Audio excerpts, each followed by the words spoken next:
Hello everyone, welcome to my channel Wiedemann Study Center. So let's I discuss about polynomial. आज हम polynomial को discuss करेंगे.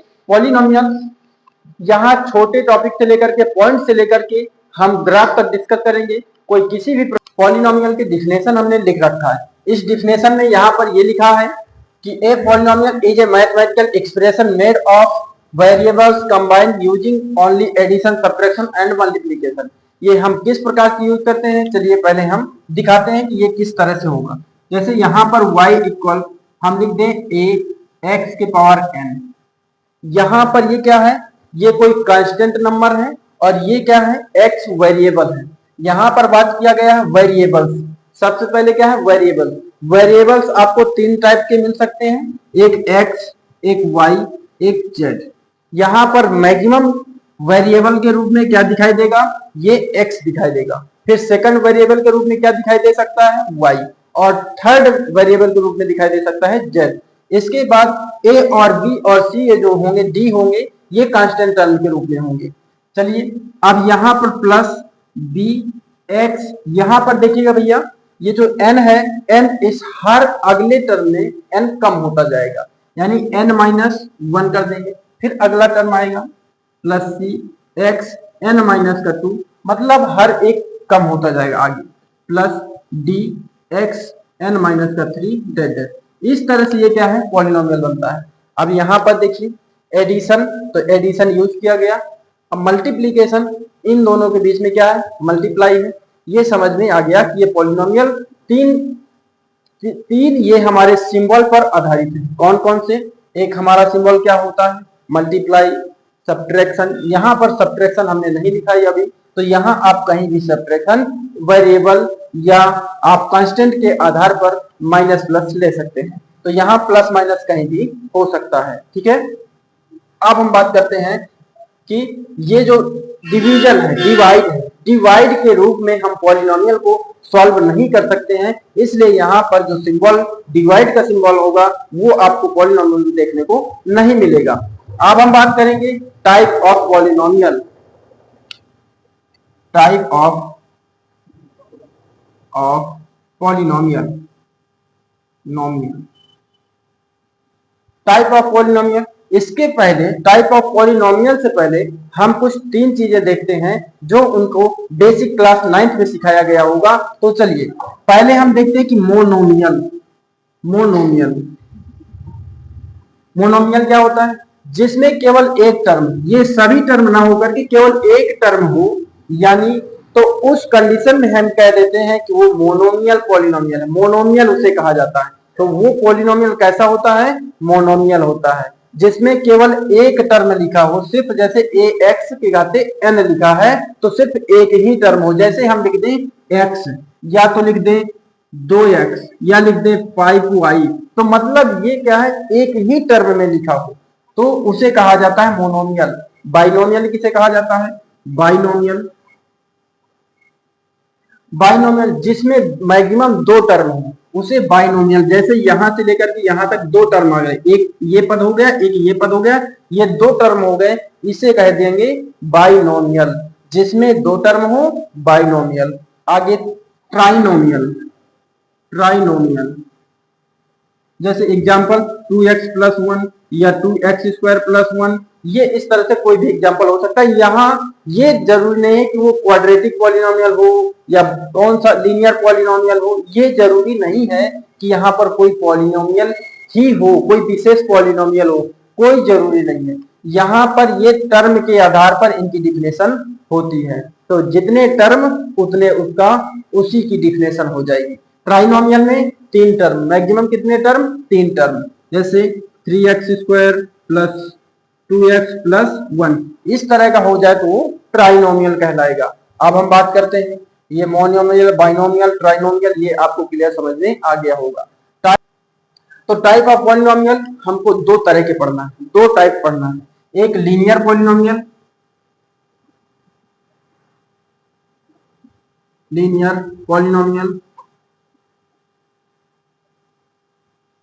Polynomial क्या होता है, जिसके वेरिएबल में केवल एक घात हो, अर्थात n की जो वैल्यू है क्या होना चाहिए, 1 होना चाहिए. अगर n की वैल्यू हमारी 1 हो जाएगी, इसे क्या बोलते हैं, डिग्री। n क्या है, डिग्री। अगर डिग्री हमारी, वेरिएबल की डिग्री कितनी है, 1 है, तो उसे हम कह देते हैं कि वो क्या होगा, वो हमारा लीनियर पॉलिनोमियल होगा। जैसे यहां पर आप रखेंगे, तो अगर यहां रख देंगे 1, तो 1 में से 1 घट जाएगा, यानी किसी की पावर हो जाएगा 0, तो ये वाला कंस्टेंट भी हो जाएगा। और अगर यहां पर हम क्या रख देंगे, इसकी जगह 1 रख देंगे n की जगह, तो माइनस का हो जाएगा, जो कि ये क्या है, पॉलिनोमियल के रेंज में नहीं आएगा। तो चलिए यहाँ पर हम इसका एग्जाम्पल लिखते हैं। लीनियर पॉलिनोमियल क्या होता है, linear polynomial x plus 1 ax plus b, ये टर्म आपका लीनियर पॉलिनोमियल का बन जाता है। अब हम बात करते हैं क्वाड्रेटिक पॉलिनोमियल। क्लियर, समझ में आया लीनियर या नहीं। लीनियर क्या होता है, जिसकी डिग्री 1, वो लीनियर पॉलिनोमियल। लीनियर पॉलिनोमियल का स्टैंडर्ड फॉर्म क्या होता है, ax प्लस का b। ठीक, इसमें केवल 1 जीरोज हो सकते हैं, 2 जीरोज नहीं होंगे। अब बात करते हैं क्वाड्रेटिक पॉलिनोमियल। ये फर्स्ट हो गया, सेकंड क्वाड्रेटिक पॉलिनोमियल।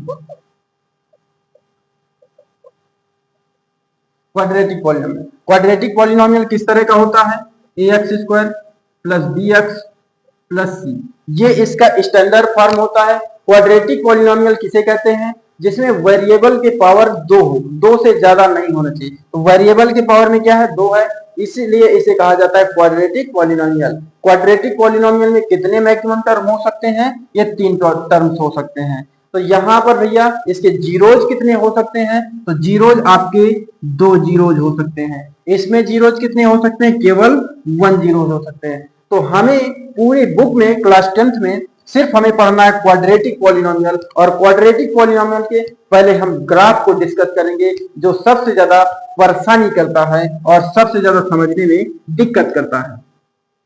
चलिए ग्राफ की बात करते हैं। ग्राफ जब हम समझेंगे क्वाड्रेटिक पॉलिनोमियल, यहां पर लिखेंगे ax square plus bx plus c, A B C, इनके यहां पर कुछ भी वैल्यू हो सकती है, ए बी सी की कुछ भी वैल्यू हो सकती है, लेकिन पॉजिटिव निगेटिव के आधार पर हमारा ग्राफ बनता है। कैसे, अगर ये हमारा ए की वैल्यू 0 से छोटी है, अर्थात ए की वैल्यू निगेटिव है, तो हमारा ग्राफ इस तरह से बनेगा, ऊपर से लेकर के नीचे की ओर इस तरह का। क्वाड्रेटिक पॉलिनोमियल का ग्राफ कैसा होता है, वो हमारा पैराबोलिक ग्राफ खींचा जाता है। पैराबोला किस तरह का होता है, या तो इस तरह बना दो, या तो इस तरह बना दो, या तो इस तरह बना दो, या तो और इस तरह बना दो, लेकिन वो पैराबोला ये इस शेप के होते हैं। यहाँ पर पॉजिटिव निगेटिव के आधार पर इनका जो है साइज या इनका ग्राफ या इनकी डायरेक्शन, ये क्या है, अलग अलग हो जाते हैं। पैराबोलिक की डायरेक्शन अपने अपने अलग अलग पोजीशन पर होगी, ये साइन के आधार पर।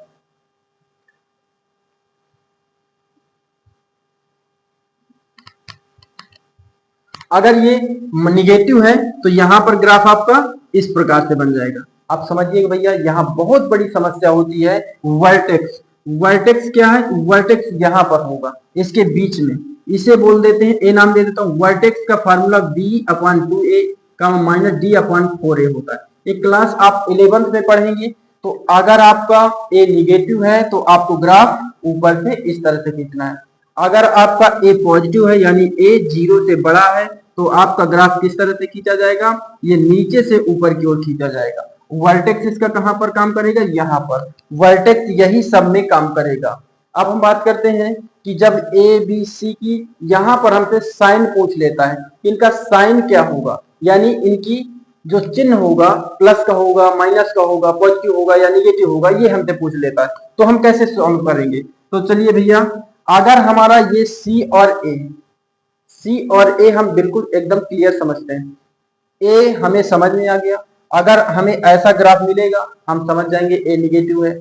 अगर नीचे से ग्राफ खींचा जा रहा है, हम समझ जाएंगे ये क्या है, ए हमारा पॉजिटिव है। अगर यही ग्राफ सी की बात करते, सी पॉजिटिव है कि निगेटिव, तो यहां पर देखिए भैया, ये कट कहां पर कर रहा है, ये वाला जो कट करता है, ये सी की वैल्यू होती है।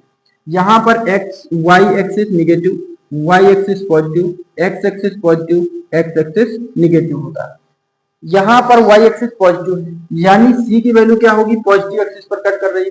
तो सी की वैल्यू जहां ये वाली पैराबोल जो होता है वो जहां पर कट करता है वाई एक्सिस को, वो सी की वैल्यू को प्रेजेंट करता है। अगर नीचे कट कर रहा है तो निगेटिव होगा सी। यहां पर जब ए जीरो बड़ा है तो यहां पर सी क्या होगा, सी जो होगा जीरो से छोटा होगा यानी निगेटिव होगा।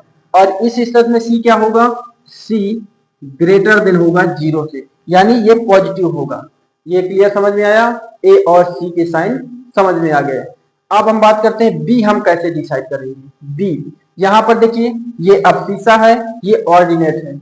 यहां पर जब क्वाड्रेंट पढ़ते हैं, क्वाड्रेंट में ये प्लस और प्लस फर्स्ट क्वाड्रेंट है, ये सेकंड क्वाड्रेंट और थर्ड क्वाड्रेंट और ये फोर्थ क्वाड्रेंट।